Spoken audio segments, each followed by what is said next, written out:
सच सबसे आगे। दोस्तों, मैं आदिल खान। वो दिल्ली जहां पर केंद्र की मोदी सरकार बैठती है, उसी दिल्ली की जनता ने बीजेपी को करारा तमाचा मारा है। एमसीडी की 5 सीटों पर उपचुनाव हुए दिल्ली में, जिसमें बीजेपी का पूरी तरीके से सूपड़ा साफ हो गया।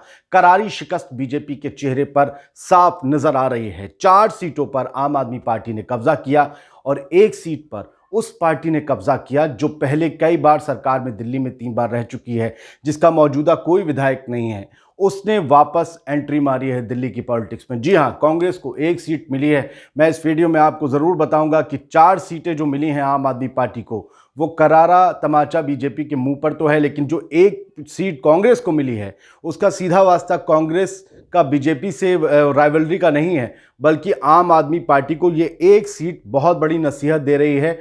और ये 1 सीट बता रही है कि आने वाले चुनाव में कांग्रेस कमबैक करेगी, क्योंकि बहुत से ऐसी बातें हैं जिससे आम आदमी पार्टी से भी जनता का शायद दिल दुखा है। वो क्या बातें हैं वो भी आपको इस वीडियो में हम बताएंगे। लेकिन जिस तरीके से बंगाल के चुनाव में पूरी बीजेपी झोंक दी गई है, तमाम नेता मंत्री तरह तरह के बयान दे रहे हैं, योगी आदित्यनाथ जाते हैं, प्रधानमंत्री नरेंद्र मोदी जाते हैं, अमित शाह जाते हैं, वो जिस तरीके से बता रहे हैं कि पूरी दिल्ली में, पूरे हिंदुस्तान में इस वक्त विकास की बयार बह रही है, गंगा बह रही है, अच्छे दिन आ चुके हैं। उस अच्छे दिनों को उसी दिल्ली ने नकार दिया जहां नरेंद्र मोदी पीएमओ में बैठते हैं। यहां की जनता ने जिस तरीके से ये जो मैंडेट दिया है एमसीडी के उपचुनाव में, वो बताता है कि बीजेपी के लिए बुरे दिनों की शुरुआत होने वाली है, क्योंकि 4 सीटें इन 5 में से वैसी वो हैं जहां पर बहुत बड़ी संख्या में बीजेपी के फॉलोअर्स रहते हैं। ये और बात है कि इन 4 में से, इन 5 की जो 4 सीटें आपने जीती हैं, उनमें से 1 सीट बीजेपी की भी थी जो बीजेपी हार गई है। यानी 5 में से 1 सीट बीजेपी की थी, जिसमें से 4 पहले आपके पास थी, 4 आम आदमी पार्टी के पास जरूर हैं, लेकिन 1 बीजेपी की जो सीट थी बीजेपी हार चुकी। जो आम आदमी पार्टी की सीट थी वहां कांग्रेस जीत गई है, और जहां बीजेपी जीती हुई थी वहां आम आदमी पार्टी आ गई है।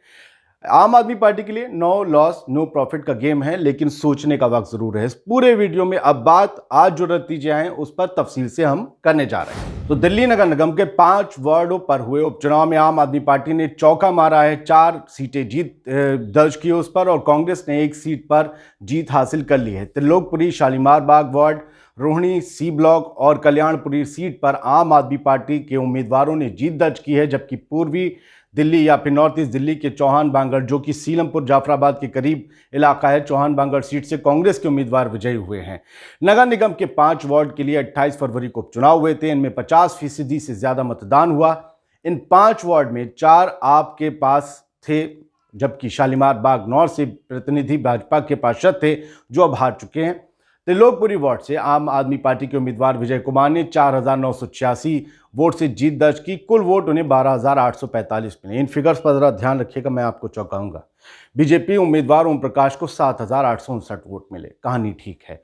दिल्ली में एमसीडी के 5 वार्डों के लिए हुए उपचुनाव में वोटिंग प्रतिशत इस प्रकार रहा कि सबसे ज्यादा आम आदमी पार्टी को 46.10% वोट तो मिला, तो वहीं दूसरे नंबर पर बीजेपी को 27.29% वोट मिला।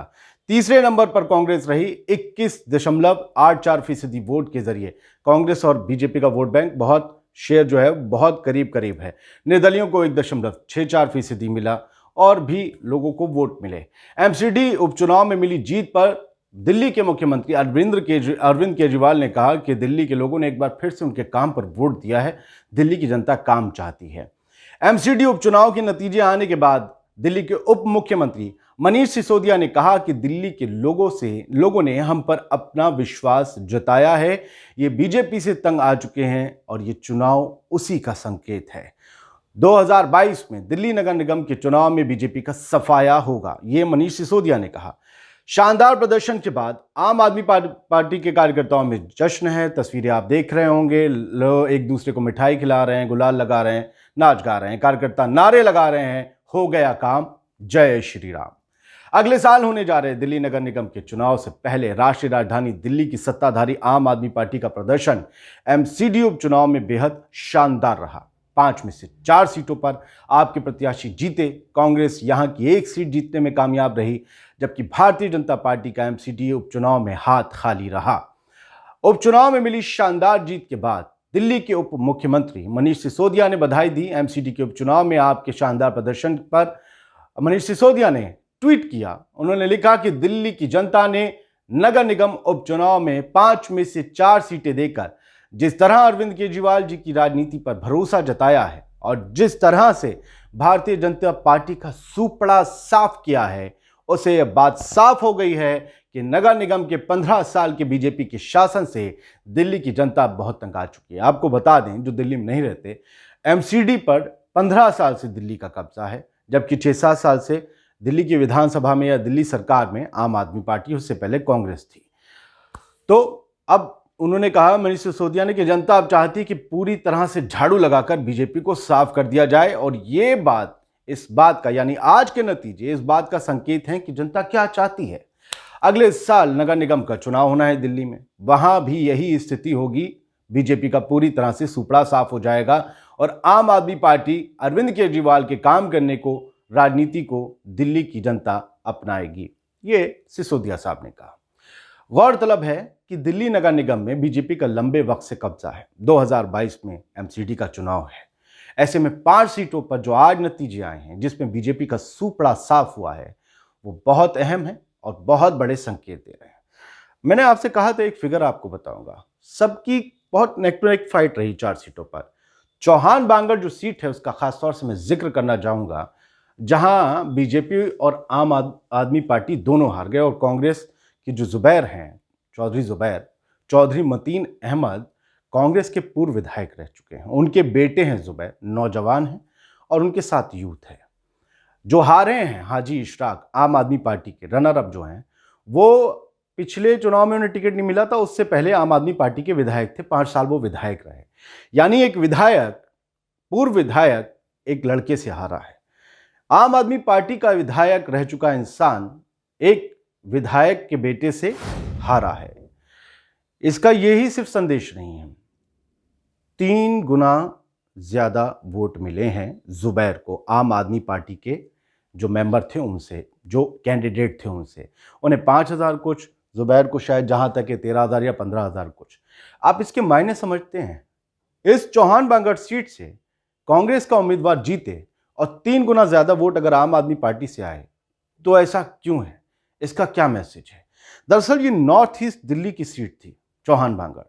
ये वो इलाका था जहां 1 साल पहले दंगे हुए और दंगे के बाद आम आदमी पार्टी की सरकार, अरविंद केजरीवाल के जो रोल है उसको लेकर सवाल उठे थे। और सवाल कोरोना काल में जब जमातियों पर सवाल उठाए जा रहे थे, उन पर भद्दे इल्जाम लगाए जा रहे थे, तब भी सरकार पर सवाल उठे थे। ये मुस्लिम बहुल इलाका है और मुसलमान आम आदमी पार्टी से थोड़ा नाराज है दिल्ली में।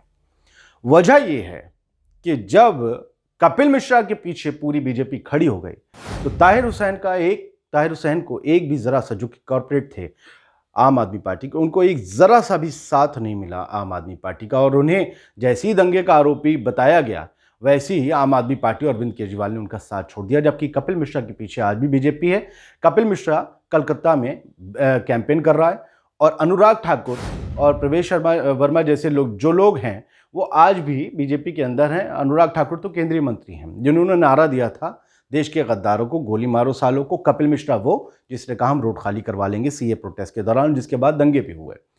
लेकिन ताहिर के पीछे आम आदमी पार्टी खड़ी नहीं हुई। फिर जब कोरोना काल आया, जब ये गलाजत शुरू हुई कि कोरोना के मरीजों में जमातियों की संख्या अलग से बताई जाने लगी, तो इसमें आम आदमी पार्टी भी आगे रही। और आम आदमी पार्टी का जब ये रुख देखा गया कि उनकी प्रेस कॉन्फ्रेंस में जमातियों की संख्या, जैसे जमात ही लग रहा एलियन है या इंसान नहीं है, उनकी एक अलग से संख्या बताई जा रही। लग रहा है कि उन्होंने ही कोरोना स्प्रेड किया है। आज कोई बात नहीं कर रहा कि रैलियों में कितनी भीड़ है, कौन से मंदिर के आगे कितनी भीड़ है, किसके यहाँ शादी के अंदर कितनी भीड़ है। तब मस्जिद में से और मरकज़ में से लोग ढूंढे जा रहे थे। ये जो हिंदू मुसलमान के बीच जहर भरने के लिए जमातियों का शोषा उड़ाया गया था, और उसमें आम आदमी पार्टी ने मुखालफत करने की जगह उसी ढर्रे पर चलने का जो फैसला कर लिया था, जो बीजेपी का एजेंडा था, उससे अल्पसंख्यक वर्ग बहुत नाराज था। और इसका नतीजा चौहान बांगर सीट पर देखने को मिला। और यहां पर जो बीजेपी का उम्मीदवार है ना, जीतने वाले को तो 15,000 वोट मिल गए, बीजेपी के उम्मीदवार को 200 वोट नहीं मिले। 200 वोट नहीं मिले। आप समझ रहे हैं, इस प्रकार की नाराजगी है। बाकी जो त्रिलोकपुरी की सीट है, रोहिणी की सीट है, वो अच्छे अच्छे जो है वहां पर जेंट्री जो है काम करने वाली जो इस तरफ वाले जो हैं ये सब पेशेवर लोग हैं, अपने अपने कारोबार छोटे रोजगार करते हैं। वहां पर सब ऑफिस गोइंग लोग ज्यादातर हैं और वो लोग वो हैं जो रोज दो चार हो रहे हैं पेट्रोल महंगाई से, जो महंगाई से, सिलेंडर से, पेट्रोल से इस वक्त पूरी तरीके से हताश हो चुके हैं।